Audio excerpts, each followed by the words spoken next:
Hi everyone, welcome back to another episode of Redlands Rundown. I'm your host, Sydney Dacus, and I have a student with us today, Treston Gage. Hi, Treston. How y'all doing? I'm glad to have you. I'm really thankful that you decided to come on and join us. So you're a basketball player here on campus, is that right? Okay, and then you're part of the TRIO program. Awesome. So what we're going to talk about today really is to talk about just different expectations and reality, college transition, basketball, and advice that you may have for your other students. And kind of student engagement too, and talk about maybe some different ways that we can do better on getting involved in campus. So just to start off, what was your experience before arriving to college? It was definitely confusing because I feel like this is a big decision in my life because I take basketball so serious. So I took a lot of time and thinking and stuff with my parents and my family and even my friends about everything and what to expect for college, how to prepare myself. And I prepared myself as best as I could. And I definitely could have did some more. Sure. I feel like I prepared myself really well for college. Did you have certain expectations coming into college? Because I have some older friends and buddies and cousins and family that play college ball, or I have friends that's in college now that tells me how it goes. So I knew what to expect coming into it, but it's also a mental battle more than anything, I say. Do you feel like reality measured up to what you had expected, or was it different in the end? I think reality really stepped in because when you hear so many different opinions and different stories about it, you just take the most out of every message, and it kind of all added up in the end. So when I got here, I kind of knew what to expect. Yeah, that's awesome. We talked about this a little bit before, but can you maybe tell us a little bit about your transition from high school to college? So in high school, I came from, it was a small town, but I mean, in Texas, small towns aren't really just small. Right. So it was a small town called Midlothian, 5A program, Texas program.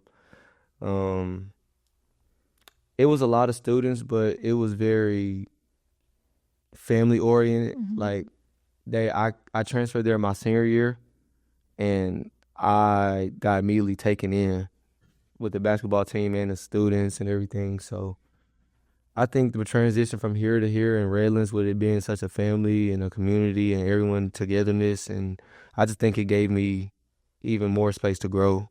Absolutely. Well, it sounds like you had a pretty easy transition. Were there still challenges, though? Of course, especially coming with the schoolwork. High school, you have a due date, but you have like to the end of the week to finish or whatever. But now, like, you miss a class, you miss an assignment, it's a zero. You have to stay on top of your work. You got school, you got basketball, you have priorities, you have other stuff. You got to put health, everything, your body. You have to put everything first, and it just comes with a lot of challenges. Yeah, it kind of starts to become like a job a little bit, is what I've heard from other athletes maybe. So when you first arrived on campus, how did you feel? Were you nervous? Were you excited? A little mix of everything, because I was excited to be at a college. I'm the really first one to play sports in my family for college, and when I got here, I just overwhelmed with feelings, and seeing people that love to play basketball just as much as me, and just being around stuff that I love, it was really good. And it sounds like you're pretty close with your team. Is that true? Yeah. You guys do a lot of stuff together? Yeah, I want to make one shout out to Justice. That's my boy. That's my shout out dog. Justice, whoever he is. Justice. When you talked a little bit about becoming prepared for it, but did you feel academically prepared when you came onto campus? I definitely think I could have been more prepared. I wouldn't say I was underprepared, but I think I met the bare minimum, because I didn't think, at the end of the day, professors aren't high school teachers. They're not really, you can build bonds with them, but high school teachers, I can build a bond with her. I see her every day, or him or her, it doesn't matter. But I just feel like college is more like you said, a job, a business, and the professors treat it the same way. So they treat it as in, you need to get your stuff done, and if you don't, you're gonna have to figure it out, pay the consequences. Right. There's definitely a difference. I think that's one thing we always talk about is the shift from high school to college is you don't always have that person saying, hey, remember this assignment is coming, remember this assignment is coming. And so there is definitely a change. Did you feel like you had surprises when it came to coursework, or was the coursework similar to what you thought it would be? It's definitely more detailed than high school. It's more structured. I think it's more, it's just more detailed. You have to pay more attention to what you're doing. It's easy to miss something. So in high school, you got your set instructions. You know what I'm doing before I even get the paper or whatever. But it's definitely more structure. You pay attention, stuff like that. Yeah. I've talked to a lot of students, and I had the similar experience that when you're in high school, you maybe didn't have to study and you didn't have to really try very hard.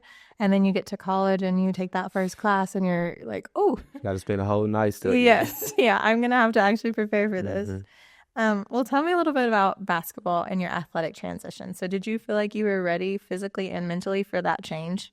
So out of high school, I decided that I wasn't going to go to college. So I graduated in 2023, actually, and I decided that I just wasn't physically and mentally ready for college. So I took a post-grad year, and it was in San Antonio Strength and Motion Academy, and it was just a year of just straight basketball, no school, nothing, just straight basketball. It was a player development program for sure, and I think it helped me because we also played against like Division I JUCOs, D2s, mid majors and stuff like that. So it definitely prepared me for college, but the mental part was definitely something I had to transition to. I think the athletic part came along because of just me playing basketball for so long. Absolutely. So it sounds like maybe right out of high school you weren't ready, but you took that year off and really prepared and focused on basketball. So when you think about basketball, because it sounds like it's such an important part of your life, what has it taught you outside of just playing the game? Like, I just think that basketball just teaches you, like in basketball terms, I would say next play. Like in life, you're going to run into stuff. You're going to run into bad things, good things, but you got to keep going at the end of the day. I can't come down and shoot a shot and put my head down and not get back on defense, and I'm going to get pulled out the game. That's what happens. I feel like just like in life, if someone had a job and they decided they didn't want to show up one day, coach is going to put them on the bench, but you're going to be done. So I just think I think basketball translates to life a lot. Yeah, that's a great analogy. It sounds like it's really taught you responsibility and the importance of showing up. Yeah, a lot of stuff. And like just teaching me like that family matters, togetherness matters, having someone behind you, making sure you positive at all times, don't let your head go down. All my brothers make sure my head never goes down. So I just like I owe it to them to be there every day. Yeah, that's wonderful that it's given you so much. When you think about maybe things that you were experiencing as you came into this transition, were there struggles that you faced academically or athletically? I definitely came here in more still of a high school mindset for school, because mind you, the when I went to the Strength and Motion Academy, we really didn't do much school. Right. So I was more in just a basketball headspace. So whenever I came straight to college, it was more basketball than school. And now I definitely realize it's school than basketball, because I can't play basketball without school. So I definitely had to learn along the way.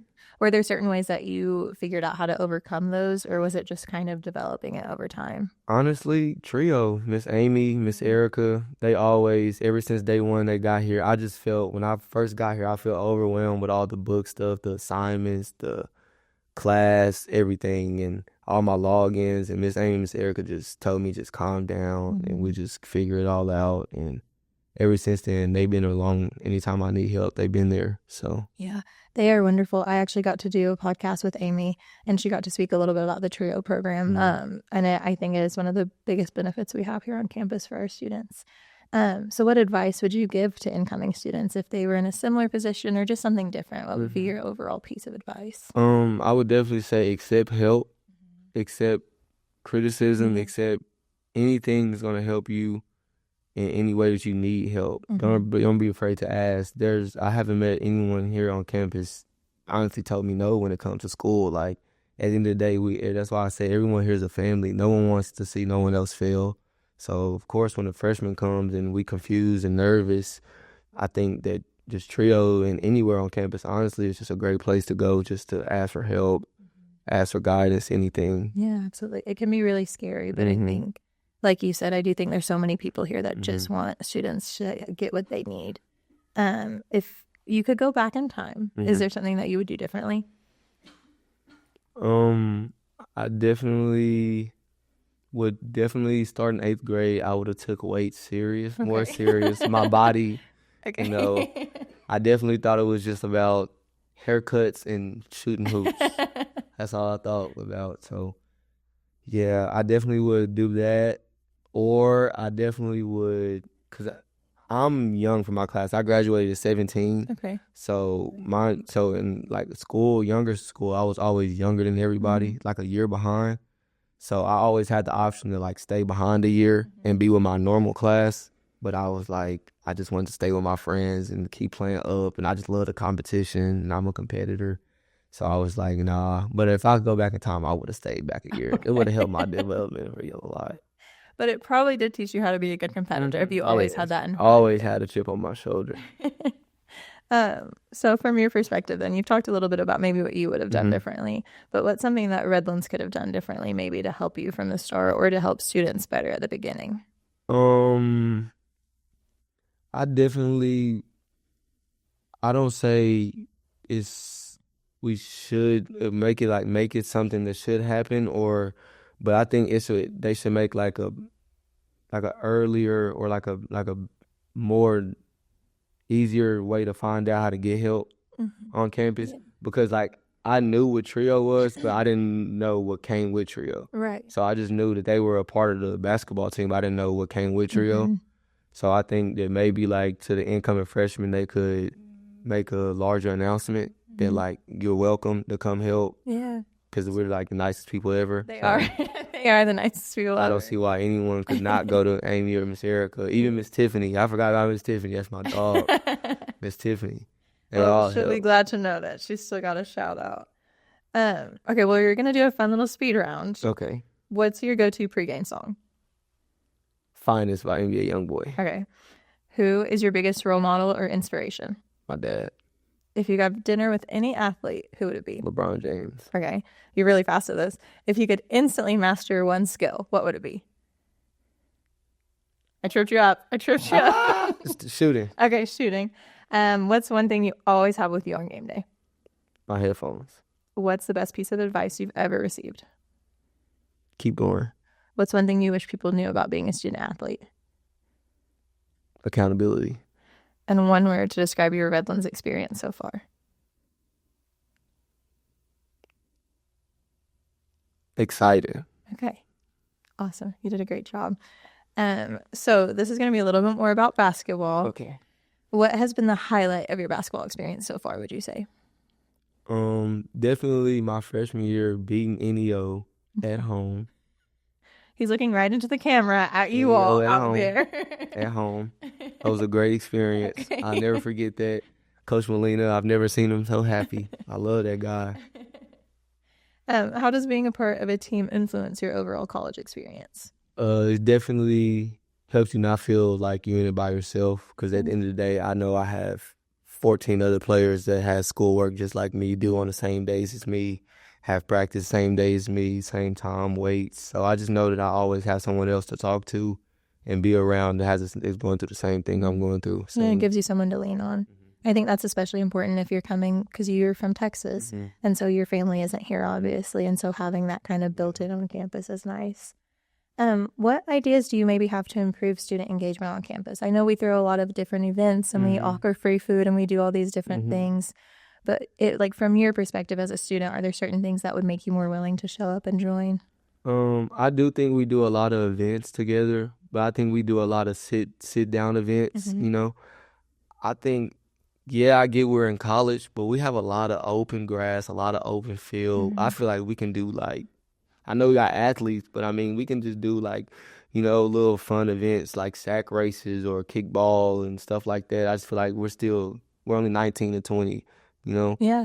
I just feel like we're still kids. You still have your knees that are working. Yeah, yes, absolutely. And I just feel like outside, and us all being athletes, outside is going to pull people out. Yeah. I think just being inside, people are going to come because it's trio and then but I think being outside attracts more people. Okay. That is something to pass along. And then how do you personally stay connected and engaged with the campus community, do you feel like? I definitely stay I engage with people a lot, even if I don't really know you. Like I'll say what's up, hey. If I come to the trio, there's some people I don't know, I'll introduce myself. I'm big on connections and relationships, because you never know who and what relationship could bring you to any situation. So no, that's absolutely true. I just try to stay engaged with everybody. At least try to speak to someone at least once a week. Everybody go by the trio, go by the offices, go by classrooms to speak. So. It sounds like you'd be a good friend for someone that maybe needs that. Yeah. My best friend, he was very much that way when we were in college, and I did not have any other friends, and so he knew everyone. Yeah. And he was a really good resource for me to have, because he was able to connect me with other people when I needed it. And it sounds like you could probably do that for others. Do you have any final thoughts or advice for fellow students that maybe you'd like to share? I repeat, do not be afraid to help, because this is not high school. You will get behind in college, and that's the last thing you want to do. Don't be afraid to ask for help. Find what you really like to do, and find a consistent schedule, because in college you're definitely going to need a schedule. Without a schedule, you're going to feel like you're losing time, behind on time, and just having a schedule is going to definitely help you manage everything, because in college, whether you're an athlete or not, you're going to be busy. Right. You have a lot of school work, and if you're not an athlete, 9 out of 10 you have a job, and then you have to manage a lot of stuff. So, do you use a planner? I do. Okay. I do. On my phone, I have a planner actually that I look at every day. Yeah. And it pops up at 8 a.m. as soon as I get up. So that's awesome. Everything I do. I'm going to give you one more fast question. Okay. If you could create your dream team, 5 basketball members, who is your USA dream team? USA? Yeah, if we're going to the Olympics. Oh, okay. Just okay. I definitely going Steph Curry at the 1. I'm going Kobe Bryant at the 2, LeBron at the 3, Kevin Durant at the 4, and Shaq at the 5. Okay. We're not losing the game. Okay, I believe you. I know nothing, but 30. I believe you. We're about 30 every game. I'm going to send this on to the stars and let them know. Well, thank you so much for sharing your story, Treston. I really enjoyed getting to talk with you and just finding out a little bit more about you. Thank you for having me. Yeah, and I really loved what you said about students getting involved. And I hope that listening to this encourages students to stay involved on campus and meet new people and make connections. There's a lot of good people on campus. Don't be afraid to speak. We're going to quote you on that if you're okay. Yeah, that's fine. Okay. Alrighty. Well, you can watch us at Redlands Rundown on anywhere you get your podcast, so make sure you're listening in, and we'll see you next time. Thanks, guys.